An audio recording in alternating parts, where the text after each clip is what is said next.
work has to come to her. She can't go to the work. Right, which I think has always been a limitation of books that have chosen professional sleuths, particularly policemen or something. And policemen only really works. The British have an advantage here because if they're doing Scotland Yard, they have a remit, so to speak, for the entire country, although they have to be invited in.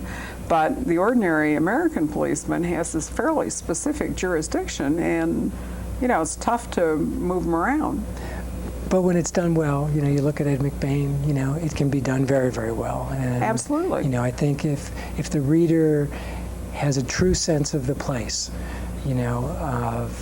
of his precinct in New York or of some small town anywhere, the reader will stay and get to know those people and go from book to book. Well, I think that's true, but if you look at what Michael Connelly has done to Harry Bosch, for example, and he briefly took him out of the LAPD to be a private eye, and then that didn't work, and so he's back in the LAPD, and he's gone off to Las Vegas a time or two, but basically Harry Bosch is in the LAPD. Ed McBain did a really good thing with the 87th Precinct because he had an ensemble cast. Yes. And that, I think, in many ways worked better. Del Shannon, I know you said you had grown up in LA. I don't know if you ever read any crime novels by a woman named Del Shannon. It's not familiar, no. Well, she's one of those, I'm pretty sure that she wrote most of her books in the 50s. My mother is a voracious mystery reader, and I grew up reading stuff that today everybody thinks is sort of iconic or whatever. But Del Shannon wrote a whole bunch of books about very much like the 87th Precinct, but with a Lieutenant Luis Mendoza and a whole crew in Los Angeles. And they were so realistic because they were always working multiple cases. It wasn't one of those, contrived things as we often get in crime novels where the focus for a PI or a cop is on a single absorbing case. I mean, it isn't like that in the real world. So she always had multiple stuff going on, and you followed the lines of the whole police department and all the rest of it. And I absolutely love those, but at the same time I thought she must get really tired of that, and sure enough she started writing under pseudonyms, doing other sorts of work. Once series get to be a certain length, writers start to look for ways to inject life. And I think, some writers choose to leave the series behind. Some people play with the series form.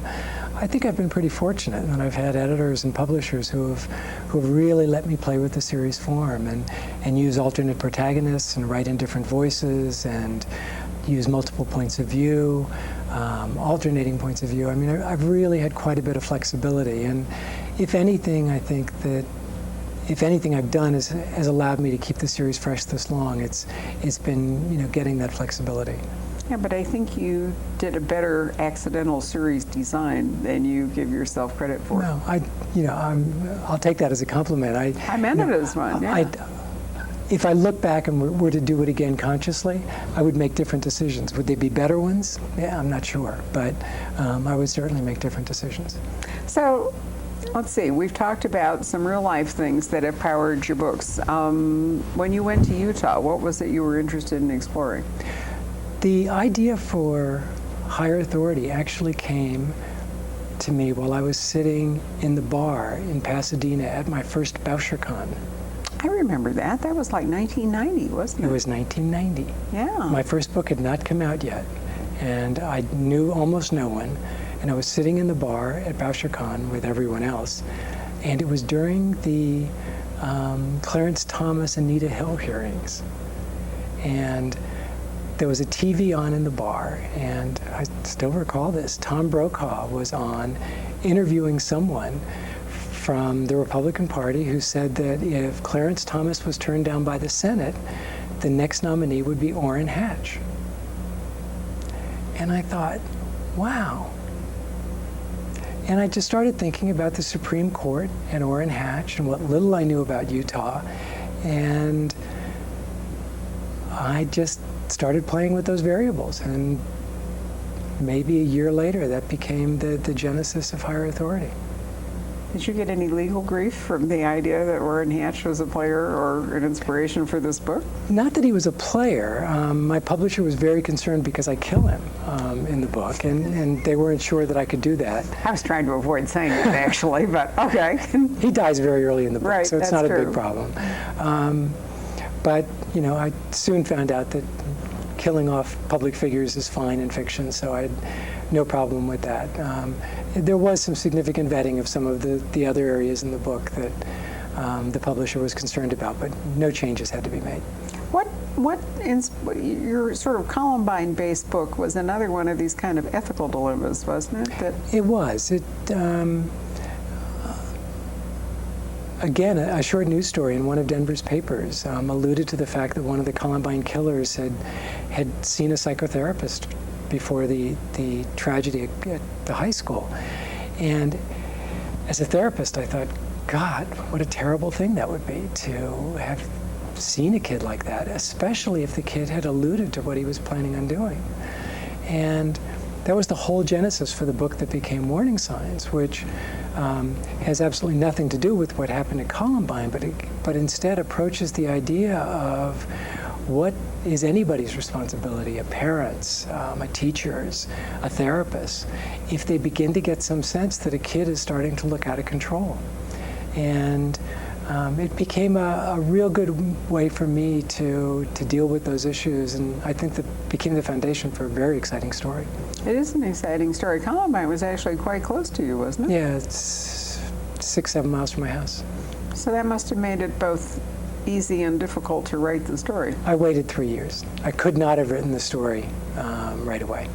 What about the JonBenet Ramsey case? What approach did you take there? I mean, how could you have avoided it? If you're writing about Boulder, wasn't it like the elephant in the room at some point? It was the elephant in the room, but it was the elephant in the room that everybody did talk about. Right. And talk about. Yeah. The story was not interesting to me from many levels. First of all, it was the murder of a child, which I don't find interesting. I never got caught up in the whodunit aspect of the real case, primarily because it was tragic no matter what happened. Right. And so I never paid attention to the details as they got revealed in the press of, all the things the police found and didn't find. So I was never one of those people who followed it. What I was most interested in was everyone's fascination with this, and the town's fascination with it, and the state's fascination with it, and the culture's fascination with it. And I waited 8 years Yeah, it was a long time. after her death Yeah. before I decided to write about that.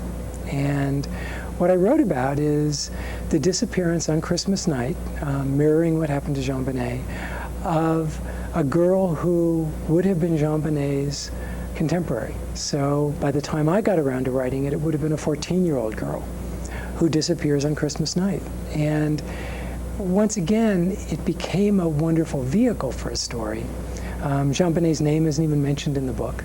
And it gave me a way to talk about something that I did find interesting and socially very worthy of a story. I like the book very much. Is that case still kind of like an open wound in Boulder? I read not too long ago that there's still a full-time investigator working on it for the Boulder County District Attorney. So obviously it's still considered very much an open case. Well, murder cases, as far as I know, until they're actually solved, are Well, with full-time employees after 8 years, I don't think that happens too often. And probably not. I'm sure there are theories that abound all over the place. But yes, there are, and I don't listen to most of them. And for everyone's sake, I hope that someone ultimately gets brought to justice for it. But I don't think I'm holding my breath any longer. And isn't it curious that there are, if you go back and think about it, Jack the Ripper, Lizzie Borden, cases like that, O.J. Simpson probably will be one, and JonBenet very likely will be one, because they are never really resolved. I mean, although most of us sort of know what happened in at least one of those cases, or think we know what happened, they really just kind of increasingly pass into mythology, and there are endless attempts to give the real answer to the crime. Was it Max Allan Collins that has written books for years about real crimes and come up with fictional solutions? I think mythology is a great word for it. They become almost iconic in an obscene way. Yeah.